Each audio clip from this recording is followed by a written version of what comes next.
Құмырсқа мен көгершін ертегі.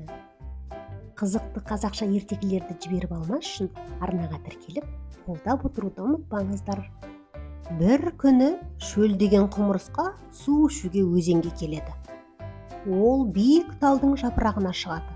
Су ішемін деп тайып құлап өзенге құлап түседі. Құтқарыңдар деп айқайлайды құмырсқа. Сол кезде талдың бұтағында бір көк көгершін отырады. Суға батып бара жатқан құмырсқаны көріп көмектеседі. Оған талдың бір үлкен жапырағын лақтырып, сөйтіп құмырсқа жапыраққа шығып аман қалады. Қара құмырсқа өзін құтқарып қалған көк көгершінге рахмет айтады. Келесі күні көгершін бұлақ басына су ішуге келеді. Құмырсқаның сол жерде жүргенін көреді. Көгершін бұлақтан су ішіп тұрады. Ойында ештеңе жоқ. Бұлақтың таза суынан асықпай ішеді.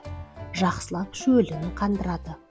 Ол су ішіп тұрған кезде аңшы сыртынан тығылып қарап тұрады. Көгершін біліп қойса ұшып кетеді. Сондықтан аңшы көгершінге білдіртпей аяғын ақырын басып көгершінге жақындайды. Көгершінді атуға дайындалады. Ол мылтығын алып көгершінді көздейді, бірақ көгершін оны көріп қалады. «Ойбай, өлдім мен!» деп көгершін айқайлайды. Көгершіннің дауысын естіп, құмырсқа өзін құтқарған досына көмектесуге асығады. Құмырсқа жүгіріп келіп аңшының аяғын тістеп қашып кетеді. Аңшы мылтығын тастай салып құмырсқа тістеген аяғын ұстап жерге отыра кетеді. Оның аяғы қатты ауырып кетеді. Көгершінді атып ала алмайды. Сол кезде көгершін ұшып кетеді. Ол сөйтіп аңшыдан құтылып кетеді.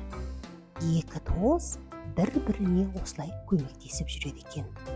Соңы. Ертегі ұнаса, арнаға тіркеліп, міндетті түрде достарыңызбен бөлісіп, қолдап отыруды ұмытпаңыздар. Рахмет.